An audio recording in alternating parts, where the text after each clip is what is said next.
Hello student, how are you. देखो आज के हम क्लास में क्या करने वाले हैं। ये तो हमारा सेशन होने वाला है। अभी हमने पिछले वाली क्लास में हमने किया था जीपी के बारे में हमने स्टार्ट किया था। और जीपी के हमने क्या पढ़ा था, हमने nth टर्म के बारे में हमने पढ़ा था। तो आज की हम क्लास में पढ़ने वाले हैं sum of n terms of GP. इसका मतलब क्या है कि आप जब मैंने एपी पढ़ाया था तो उसमें भी सम करेंगे ना किसी सीरीज का, जैसे 2, 4, 6, 8 ऐसा कोई सीरीज दे रखा है। ठीक है, तो इसका सम भी तो करते थे हम।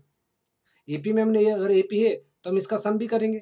तो उसी तरह कोई जीपी है, तब उस जीपी का पूरा सीरीज है, उसका टोटल नंबर ऑफ टर्म्स जितने भी होंगे, या फिर 10 टर्म या 20 टर्म या फिर 50 टर्म्स, जितने भी टर्म्स होंगे उसके हम क्या करेंगे, हम सम करेंगे। ठीक है, तो उसके लिए हम क्या फॉर्मूला यूज करेंगे वो हम पढ़ने वाले हैं, और उसके बेसिस पे हम कुछ क्वेश्चन करेंगे। ठीक है, तो स्टार्ट करते हैं sum of n terms of GP. तो अगर sum of n terms of GP की बात करूं तो इसमें दो तरह के होते हैं। ये बताऊंगा। अभी पहली बात कर रहा हूँ, फर्स्ट की बात करने वाला हूँ अभी, कि अगर कोई भी जीपी है तो उसमें एन टर्म है तो उसका सम क्या होगा, हमें तो पहला ये पता करना होगा ना। तो लेट लेट मान लेता हूँ कि सम ऑफ एन टर्म ना एस एन है, एस मान लेता हूँ, या फिर एस एन ले लेता हूँ। तुम्हारी जो मर्जी हो वो अपने कन्वीनियंस के अकॉर्डिंग ले सकते हो। अगर कोई भी सीरीज जीपी है तो हम उसको लेट कैसे करते हैं, एज यू नो कि हम पहला ए लेते हैं और then A R square, A R का क्यू सीरीज होगा, फिर ए आर का क्यू और 4 होगा इस तरह, और यहाँ पे ए आर होगा, सॉरी एक छूट गया। ठीक है, तो इस तरह से हम लेंगे, इस तरह से होगा ना। और लास्ट टर्म क्या होगा, A R N minus one. इस तरह से हमारा सीरीज होगा। हमारे किस तरह से, अगर हमारे सीक्वेंस होगा तो इस तरह से होगा। और अगर हमें सम निकालना है तो सम कैसे निकालेंगे हम, ए R square plus A R का क्यू, ए आर की पावर 4, सो ऐसे हो जाए ए आर की पावर एन माइनस वन। ये हमारा क्या बन गया, एक सीरीज बन गया। ये हमारा ए जीपी जो हमारा है, ये जीपी है। तो इसका सम हमें निकालना है, टोटल एन टर्म्स का, टोटल एन टर्म का सम निकालना है। तो मान लेते हैं इसका जो सम है ना एस है, इसका सम एस है। तो एस है तो मान लेते हैं इसको। अब मैं क्या करता हूँ, ये जैसे हमने एपी में पढ़ा था उसी तरह से हम इसमें भी करेंगे, थोड़े बहुत प्रोसेस उसी तरह से हम फॉलो करेंगे। पहला काम करेंगे, इस पूरे सीरीज को ना एस आर से ना मल्टीप्लाई कर देते हैं। तो एस आर आ जाएगा, तो एस आर क्या आ जाएगा, A into R plus A R square आ जाएगा। यहाँ पे ए आर का क्यू प्लस में ए आर की पावर 4 ऐसे आ जाएगा। अब ए आर की पावर जो मल्टीप्लाई करने के बाद मैंने क्या बोला था, एक टर्म थोड़ा आगे आगे लिखो। ठीक है, तो इसको हम इस तरह से नहीं लिखेंगे। ठीक है, मल्टीप्लाई तो कर रहे हैं, मल्टीप्लाई करने के बाद हम इन दोनों को क्या करेंगे, चलो पहले मल्टीप्लाई करवा ही देता हूँ। मल्टीप्लाई करने के बाद तुम्हारा क्या आ जाएगा, ए मल्टीप्लाई ए आर आ जाएगा, ए आर का स्क्वायर आ जाएगा, ए आर का क्यू आ जाएगा, सोन इस तरह से आ जाएगा, ए आर एन आ जाएगा। ये आ गया या नहीं। अब दोनों को सब्ट्रैक्ट करो, यही तो करते थे ना हम। उसमें भी हम nth टर्म का जो सम निकाले थे एपी में, तब तब भी वैसे ही कर रहे थे। तो इसमें उसी तरह से हम प्रोसेस लेकर जाते हैं। तो ये आ जाएगा हमारा तो एस आर। अब देखो इन दोनों को सब्ट्रैक्ट करो, ये दोनों सीरीज को सब्ट्रैक्ट करो, तो तुम्हारा क्या आ जाएगा, हमें एस निकालना ना, हमें एस निकालना, इतना फोकस रखना। अब देखो इस दोनों को ए वाला टर्म हमने छोड़ के लिखा ना, अब ये दोनों क्या आ जाएगा, घट जाएगा तो कट जाएगा, ये जीरो हो जाएगा, ये दोनों सेपरेट हो जाए, ये दोनों सेपरेट हो जाएंगे। उस तरह फोर्थ वाला कट जाएगा। अब यहाँ पे देखो ए वाला टर्म बच जाएगा, क्यों, क्योंकि ए वाला टर्म इसमें होगा नहीं, एन माइनस वन तक है, तो एन माइनस वन तक कट जाएगा सारे, ए वाला टर्म इस सभी से कट जाएगा। बट ए आर की पावर एन वाला टर्म बच जाएगा, बिकॉज ऑफ इस वाले सीरीज में तो ए वाला टर्म होगा ही नहीं ना। दैट्स वाई हमारा, अब इस दोनों को सब्ट्रैक्ट करूंगा तो क्या आ जाएगा, S minus S R equals to, यहाँ से ए बच जाएगा और ये सारे जीरो हो जाएंगे। और यहाँ पे क्या बच जाएगा, यहाँ जीरो प्लस आर एच हो जाएगा, और सोन क्या बच जाएगा, माइनस ए आर एन आ जाएगा। ठीक है, तो एस कॉमन लेते हैं तो वन माइनस आर आ जाएगा, और यहाँ पे A minus A R N आ जाएगा। S one minus R equal to A common लेते हैं तो ए वन माइनस आर की पावर एन। एस अगर कॉम निकालते हैं तो ए वन माइनस आर की पावर एन अपोन में वन माइनस आर। ये हमारा फॉर्मूला बन गया। ये क्या आ गया, ये हमारा फॉर्मूला आ गया। ठीक है, तो sum of n terms of GP का फॉर्मूला हमारे पास क्या होता है, ए होता है, S equal to A one minus R की पावर एन अपोन में वन माइनस आर। अगर अच्छे से और लिखना चाहते हो तो तुम ए लिख सकते हो, एस एन, एन टर्म्स के लिए एस एन लिखूंगा, तो S N equal to A one minus R की पावर एन अपोन में वन माइनस आर, ए लिख सकते हो तुम। ठीक है, ये क्या हो गया, एन टर्म्स के लिए हम लिख सकते हो। ठीक है, यहाँ पे भी एस हमने लिखा था पूरा टर्म्स, एन जितने भी टर्म्स है उसका हमने सम लिखा, एन टर्म्स के लिए सम लिखा, तो तुम यहाँ पे भी एस एन के लिए भी डिनोट कर सकते हो, तो और अगर नहीं लिख सकते हो तो यहाँ पे भी ए से भी कर सकते हो, ठीक है। S N equal to A one minus R, one minus R के ओवर एन अपॉन में वन माइनस आर आ जाएगा, ठीक है। ये हमारा सम ऑफ एन टर्म होगा। अब एक इंपॉर्टेंट चीज ये है कि अगर इनफाइनाइट टर्म्स हो तो, टर्म्स तो फाइनाइट भी हो सकते हैं, इनफाइनाइट भी हो सकते हैं, वो मैंने बताया था तुम्हें एपी वाले लेक्चर में बताया था, सेकंड या फर्स्ट लेक्चर में बताया था कि तुम्हारा इनफाइनाइट और फाइनाइट सीरीज क्या होते हैं। तो इनफाइनाइट सीरीज होगा तो प्लस ऐसा कुछ होगा 2 4 8 16 इस तरह से हो सकता है, एंड ही नहीं हो रहा, इनफाइनाइट नंबर ऑफ टर्म्स है, ठीक है, इनफाइनाइट नंबर ऑफ टर्म्स चल रहे हैं, ठीक है। तो उसका सम कैसे निकालोगे? अगर मैं बात करूं इस सिंपल सीरीज का, ठीक है, इस सिंपल सीरीज का, तो तुम्हें क्या लगता है क्या सम होने वाला? सबको जोड़ूंगा तो क्या होगा? इनफाइनाइट सीरीज है या नहीं बताओ? इनफाइनाइट सीरीज, तो इसका सब का सम करूंगा तो क्या आने वाला? 2 4 8 16 बढ़ता जा रहा है ना ये, और ये बढ़ता जाएगा तो अगर 100,000 टर्म्स निकालूंगा तो और बहुत ज्यादा बड़ा होगा। अगेन ये तो टर्म्स ही नहीं पता, इनफाइनाइट है, तो इसका आंसर क्या हो जाएगा? इनफाइनाइट। ये बहुत बड़ा नंबर आ जाएगा, ठीक है, तो ये बहुत बड़ा नंबर आएगा, ठीक है, बहुत बड़ा नंबर आएगा, ठीक है, इस सभी का सम आएगा। बट हमें इसके लिए इसके लिए क्वेश्चन तुम्हें नहीं आएगा, क्वेश्चन तुम्हारा आएगा जब इफ आर लेस देन 1 होगा, आर लेस देन 1 होगा तब तुम्हें क्या करना है, आर लेस देन 1 मत करो, इसको तुम करो आर ना -1 और 1 के बीच में होगा, ठीक है, तब तुम्हारा एस एन ना क्या हो जाता है, ए क्या हो जाएगा, ए 1 माइनस आर हो जाता है। ये कैसे आता है बताता हूँ, समझने की ट्राई करना। मैंने क्या बोला, एस एन जो हमारा है जनरल फॉर्मूला हमारे पास है एस एन के लिए ए होता है। अगर बोलता हूँ आर तुम्हारा -1 और 1 के बीच में है तो ये बहुत मतलब 0 पॉइंट समथिंग होगा, 0 पॉइंट समथिंग की, और एन हमारे पास क्या है, यहाँ पे एस एन नहीं होगा, यहाँ पे एस होगा, बस एस इन्फिनिटी आएगा, इनफाइनाइट आएगा, ठीक है, इन्फिनिटी आ जाएगा। तो ये हमारे तुम्हारे क्या है, यहाँ पे इस वाले की बात करूँ, एन तुम्हारा बहुत बड़ा नंबर है और वो नीचे वाला आर जो हमारा बहुत छोटा नंबर है, मतलब 0 पॉइंट समथिंग है, तो 0 पॉइंट समथिंग जैसे इस तरह से 0.02 है, और उसकी पावर बहुत ज़्यादा बड़ा, बहुत बड़ा नंबर है, बहुत बड़ा नंबर है। तो ये तुम्हें क्या लगता है कहाँ तक जाएगा? ये 0 के पास पहुंच जाएगा, टेंडिंग टू 0 हो जाएगा। तो ये वाला टर्म्स ना पूरा 0 हो जाएगा जब तुम्हारा आर बिलोंग्स टू -1 to 1 हो, जब 0 -1 और 1 के बीच में होगा ना तो ये क्या हो जाएगा, 0 के पास पहुंच जाएगा, उसकी पावर बहुत बड़ा है ना, दैट्स वाई तुम्हारा 0 हो जाएगा, टेंडिंग टू 0, दैट्स वाई ए वाला तुम्हारा बन जाएगा ए 1 माइनस आर आ रहा है, दैट्स वाई बोल रहा हूँ एस जब टेंडिंग टू इन्फिनिटी होगा तो तुम्हारा क्या आ जाएगा, sorry N tending to infinity होगा, या बोल सकता हूँ एन जब इनफाइनाइट को टेंड कर जाएगा, इनफाइनाइट नंबर ऑफ टर्म्स होंगे तो तुम्हारा क्या आ जाएगा फॉर्मूला, ए अपॉन में 1 माइनस आर आ जाएगा, ठीक है, ए अपॉन में 1 माइनस आर आ जाएगा, ठीक है। बट ये ध्यान चीजें रखना, ए इनफाइनाइट के लिए फॉर्मूला है, और उसके साथ साथ ये भी इंपॉर्टेंट चीज है कि कॉमन रेशो तुम्हारा 1 से छोटा होना चाहिए, -1 और 1 के बीच में होना चाहिए, ध्यान रखना है, ठीक है। ऐसा नहीं कि तुम कॉमन रेशो बहुत बड़ा है 30 है तो 30 की पावर बहुत बड़ा नंबर, तो ये तो इनफाइनाइट आ जाएगा। देखो अगर मेरा कॉमन रेशो मैंने बोला -1 और 1 के बीच में, तो तुम्हारा एस इन्फिनिटी क्या आ रहा है, ए 1 माइनस आर आ रहा है, ठीक है। बट मैं बोल रहा हूँ कि अगर तुम्हारा आर ना नॉट बिलोंग्स टू -1 और 1 होगा ना, अगर ऐसा नहीं है तब तुम्हारा वो फॉर्मूला लगेगा ही नहीं, क्यों? क्योंकि अगर मैं मान लेता हूँ 1 2 4 8 ऐसा कुछ है, इसमें कॉमन रेशो क्या आ गया, 2 आ गया, अगर कॉमन रेशो को 2 आ गया तो एस एन क्या आ जाएगा, ए 1 माइनस आर की पावर एन, 2 की पावर एन आ गया, अपोन में 1 माइनस आर आ गया। अब मान लेता हूँ ए वाला जो है आर है क्या ना, ए तो आर था ना, तो आर टू 2 हो गया, तो 2 की पावर पावर कुछ भी वो बढ़ता जाएगा, 2 की पावर 2 4, फिर और उस पे बहुत बड़ा नंबर लगा दो, मान लो एन तुम्हारा इनफाइनाइट नंबर ऑफ टर्म है ना, तो इनफाइनाइट मान दो ए नंबर है, बहुत बड़ा नंबर, ऐसा कुछ नंबर है, इतने नंबर ऑफ टर्म्स है, तो इतने नंबर ऑफ टर्म्स है तो 2 की पावर इतना आ जाएगा, इसका मतलब है क्या है, इसकी वैल्यू बहुत ही बड़ा लार्ज हो जाएगा, बहुत बड़ा नंबर आ जाएगा, इसका मतलब एस एन क्या हो जाएगा, एस एन, और बड़े नंबर के साथ कुछ घटेगा और फिर उसके साथ मल्टीप्लाई, एक घटा के क्या कर लोगे तुम, बहुत बड़ा बहुत छोटा थोड़ा ना हो जाएगा, और उसके साथ मल्टीप्लाई भी हो रहा है ए, तो उसका पूरा मल्टीप्लीकेशन करोगे ना तो ये बहुत बड़ा नंबर बनेगा, दैट्स वाई उसका जो आंसर आता है जब आर ग्रेटर देन 1 हो, ठीक है, या फिर आर लेस देन -1 हो, तब तुम्हारा इनफाइनाइट उसका क्या हो जाएगा, इन्फिनिटी आएगा या माइनस इन्फिनिटी आएगा, ठीक है आंसर।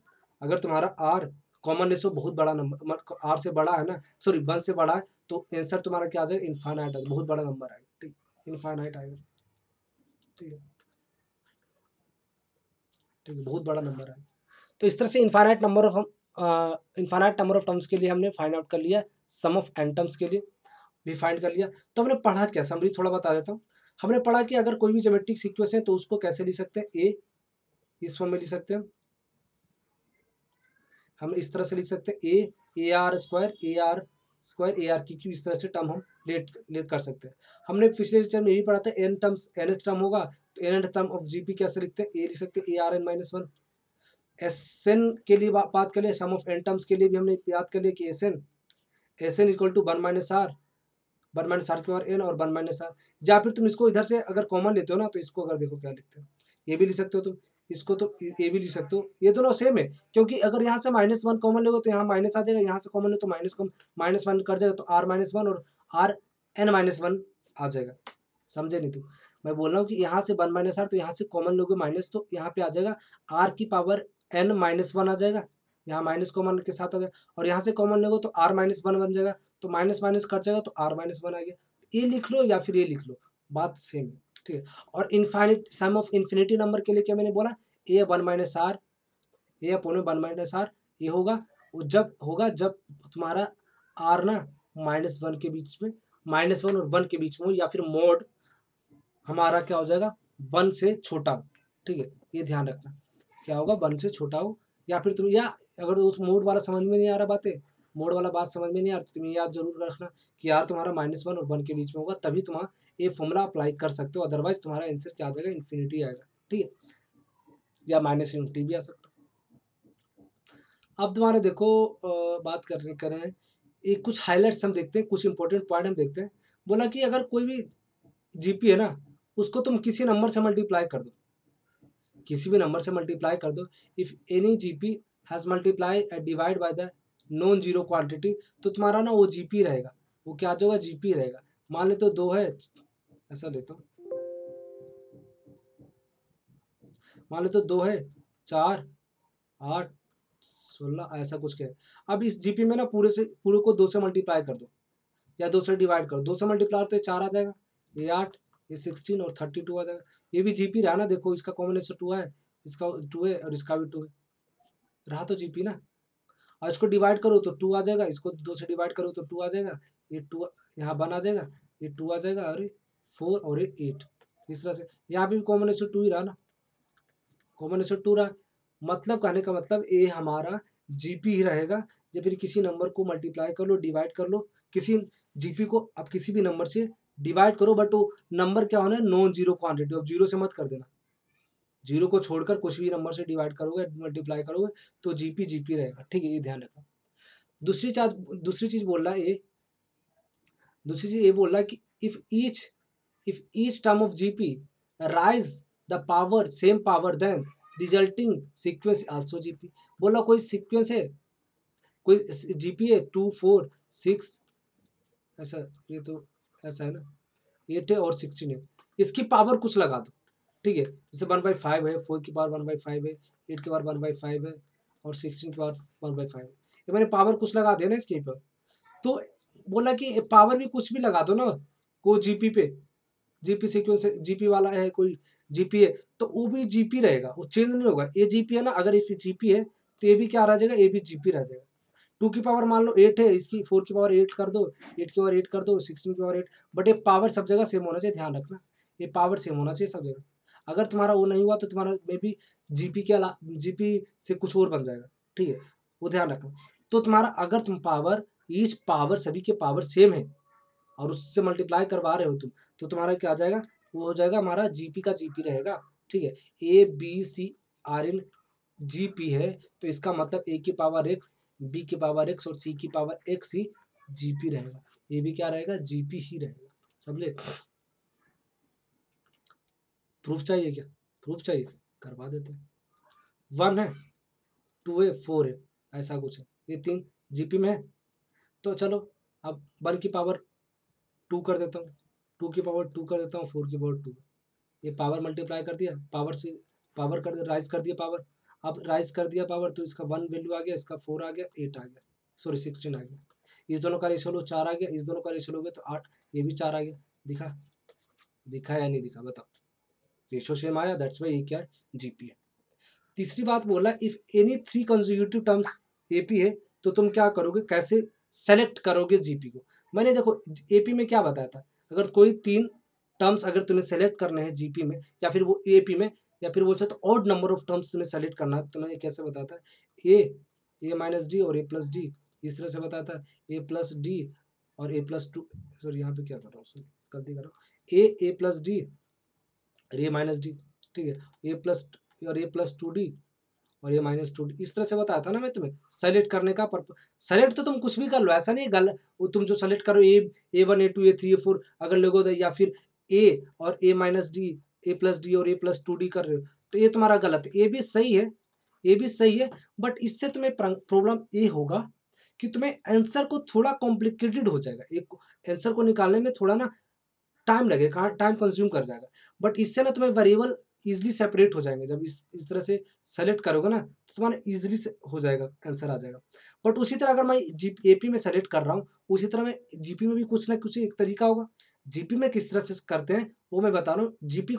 जीपी में अगर तुम्हें कोई भी number odd number of term select करने हैं या फिर even number of term select करने हैं तो तुम कैसे करो ये बता रहा हूँ। तो बोल रहा हूँ अगर मेरे को odd number of term select करना है ना तो तुम इस तरह से करोगे, ए आर और ए वाई आर, इस तरह से करोगे, दिख रहा है। 3 टर्म होगा तो इस तरह से करोगे, फिर 4 टर्म हो तो ए आर स्क्वायर फिर ए बाई आर स्क्वायर, ठीक है, ए आर की पावर 4 और यहाँ पे आर की क्यू आएगा और यहाँ पे ए बाई आर का क्यू आ जाएगा, ठीक है। यहाँ पे ए आर की पावर 4 लिखो, फिर इधर ए आर की पावर 4 लिखो। ये किसके लिए, ऑड नंबर ऑफ टर्म्स के लिए, ठीक है। तो ये बोला A R, A by R, A और ए आर इन, और तुम्हारा वही इसके लिए करोगे तो ये ऐसे कर दोगे। अब देखो बताता हूँ, ये तुम्हारे कितने टर्म्स है, देखो 3 टर्म्स के लिए तुम ऐसे लिख रहे हो, 5 टर्म्स के लिए तुम ऐसे लिखोगे, 7 टर्म के लिए तुम ऐसे लिखोगे, 9 टर्म्स के लिए तुम ऐसे लिखो, ठीक है। मैं बता रहा हूँ अगर इवन ऑड हुआ तो मेरे को ऐसे लिखना, इवन होगा तो कैसे लिखूंगा, तो तुम्हारा ए, ठीक है, ए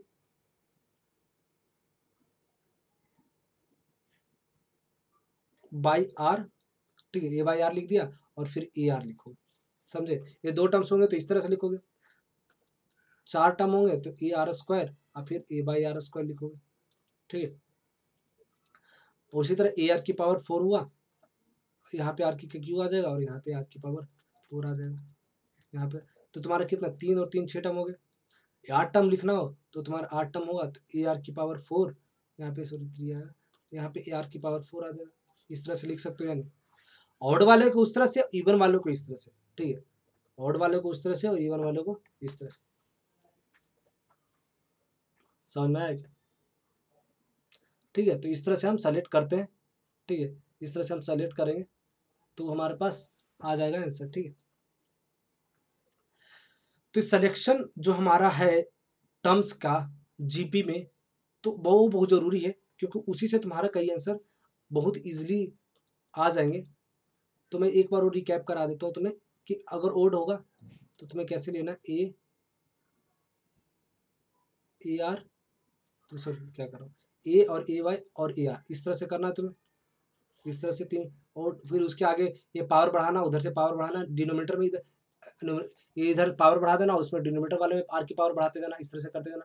और वही ओड वाला होगा, और सॉरी ओड वाला हो गया, इसके लिए ओड वाला हो गया, और इवन वाले में होगा तो किस तरह से करेंगे, ये हमारा आ जाएगा ए बाई आर और ए आर से करना, तो तुम्हारा ये 2, फिर ये तुम्हारा क्या आ जाएगा आर की पावर 2 और ए बाई आर स्क्वायर। उसी तरह से उसमें भी करते जाना, इधर आगे बढ़ाते जाना पावर और इधर से आगे बढ़ाते जाना, ठीक है। तो तुम इस तरह से कर सकते हो, ठीक है। तो इसके 3 टर्म्स याद रखना, इसके भी 3 टर्म्स, इसके 2 टर्म्स याद कर लेना, ठीक है। स्टार्टिंग ये 2 टर्म्स याद करो, उसके बाद तुम बढ़ा दोगे, इधर भी इसको बढ़ा दो, इसमें 3 टर्म याद करना, उसके बाद तुम्हें कितने भी नंबर बोल देगा वो कर दोगे आराम से, ठीक। तो ये तुम्हारा हो गया। अगला हमारा अगर बात करूँ, अगर क्वेश्चन, एक क्वेश्चन करा देता हूँ सम वाला, ठीक है, क्वेश्चन कर लेते हैं। मान लेता हूँ 1/2 है प्लस 1/2 का स्क्वायर है प्लस में 1/2 का क्यू है प्लस में 1/2 की पावर 4 है, ऐसे ऐसे इनफाइनाइट नंबर ऑफ टर्म्स है। ठीक है, तो सम मुझे निकालना है, sum of infinite number of terms, sum of ये सीक्वेंस है, ये जीपीए बता रहा हूँ, जीपीए निकालने की जरूरत नहीं, वैसे भी दिख रहा है। तो मुझे बताओ इसका सम क्या होगा, तो सम बताओ मुझे आर पहले निकालना होगा, आर।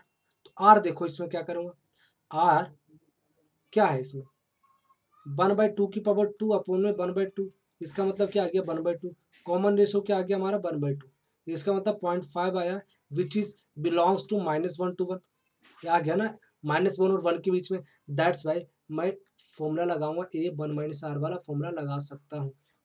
क्या लगा सकता हूँ, S equal to A upon, ये क्या लगा सकता हूँ, ए अपॉन में 1 - आर वाला फॉर्मूला यूज कर सकता हूँ। इट मीन्स हमारा ए हमारा क्या आ जाएगा 1/2 है और 1 - 1/2 आ जाएगा, इसका मतलब 1/2 अपॉन में 1/2 इक्वल टू 1 आंसर है। इसका आंसर क्या आएगा 1 हमारा आएगा। ठीक है, इसका आंसर हमारा क्या आने वाला है 1। ठीक है, इसका आंसर क्या आएगा 1। ठीक है, इस तरह से क्वेश्चन सोल्व कर सकते हैं। ठीक है, अब एक और क्वेश्चन, अब एक और हाईलाइट देख लो पहले। ठीक है, if infinite GP has product of terms equi distance from the ratio. देखो ये क्या चल रहा है, क्या चल रहा है, मैंने एपी में याद करो, एपी में याद करो, चीजें मैं याद कराऊंगा, एपी से कोरिलेट करवाऊंगा चीजें।